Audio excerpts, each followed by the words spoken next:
Dahil sinisigi ako, mag-shoutout tayo ng napakadami. Shoutout kay JV Tibayan Costello, hello po. Dahil malakas kayo, shoutout kay Jubilito Laborte, shoutout daw kay Carmino Sican, Lauren Villalba, Harvey Martinez, JV Mendoza, Jervic Calista de Pitan, Luiliza Espila, Darlene Mendoza, Angel Pompan, Justine Bayot, Leo D. Delgado, hello po. Shoutout sa amin, John Kennedy, Abis Mar, Adrian Balagtas, Jeep De Vera, Art Icon, Ian Martego, Joey Arreday. Hello po, thank you po, and hello kay Ned. Moises Montibana, shoutout kay Zyril Kausaren. Kahit alam ko hindi mo pa shoutout kayo lang naman na naglalagay dyan. Isa-shoutout po kayo dahil nakalakas-lakas. Hi Nelson Rosel Alcedo Jr. And shoutout kay Mon Brian Medina, shoutout daw kay Daryl Mendoza. Thank you so much po sa inyong lahat. Balik naman tayo dito sa ginagawa ko. And tinamad ako mag-edit ngayon, so no voice editing tayo, and napaka-realistic ng vlog na to for college student experience. Hilingan natin lahat ng student na nandito next week na final exam natin. Sakit ng pa ako dyan mga sisi ko, nasa 4th floor kami, and dahil nga mag-eval kami, hinalugod namin yung buong school, ara-ura muna tayo dyan, kaya nagkapaltos tayo. Here, nandito na si ma'am, and I'm checking the attendance ko as I have the shit, and I have the courage, and thank you so much. Sabihin ko rin pala sa inyo na yung radio ads ko yung napili ni ma'am. Thank you so much, ma'am. I miss you. Sana replyan mo na ako. Yung nasa comsci dyan, charot po. To, nag-break time lang kami. Nag-lesson lang si ma'am and review cause we have quizzes. Ayan, start na! After ng quiz, abang tayo dito dahil labas na and kailangan naman natin magpa-eval after classes kasi wala na kami subject for the next.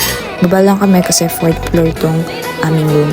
Nag-start na kami magpa-eval after ng subject agad-agad. Hi Janelle, wala na tayong sayanging oras and makauwi tayo ng maaga, masisi ko. Ito kami sa kantin nang hahanting kami ng pwedeng mag-eval. So panoorin nyo na lang and tingnan nyo din yung time differences cause matagal din kami naghanap-hanap. Hello princess, eto na yung inaabangan mo. Ito kami sa kantin nang hahanting kami ng pwedeng mag-eval. So panoorin nyo na lang and tingnan nyo din yung time differences. Hello princess, eto na yung inaabangan mo.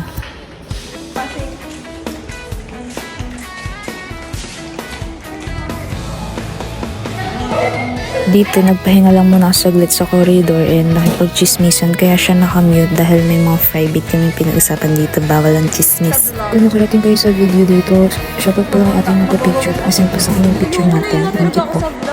Kami sa kantin dahil pagod na kami ibot ng room para magpa-eval. Hirap to. Dito nakarating kami ng 4th floor ng kabilang building at saka sa gym. Kaya nagkapaltos ako. Hindi ko alam ba't nagganto-ganto pa ang sapatos. Nandito lang kami ulit sa kantin para tumambay. Nag-lunch sila yung mga kasama ko. And ito naman, session ng henna. Hindi na rin ako nag-lunch kasi wala akong dalang baon. Sa wakas, tapos na kami magpa-eval. Makauwi na ako. Dapat yung kasama. Ila yung kasama ko hanggang matapos yung eval ko, and thank you so much sa inyo mga friends ko. Shoutout kay Laaya, Suzette, Ruby, Princess, Iza, kami magandang thank you so much. Ito naman, nung pauwi na ako, nagkulimlim lang dyan. Akala namin hindi matutuloy pero sobrang lakas nang nangyaring ulan doon. And buti na lang, hindi naman masyado na-apektan sa loob. Pero may kulog and kidlat yan. May kita nyo dito na kulimlim parang din dito. Bumos na yung sobrang lakas na ulan. May kulog and kidlat pa dyan. Yun, ang nagkabahan na rin doon sa road. Pagdating ko sa bayan, ito nga yung mga ganap doon. May mga banda, competition, and yung mga bazaar nila dito. Maulan pero ganap pa din. Thank you so much mga sisi ko sa pagsama and napaka-realistic ng video na to. Bye and ingat kayo lagi.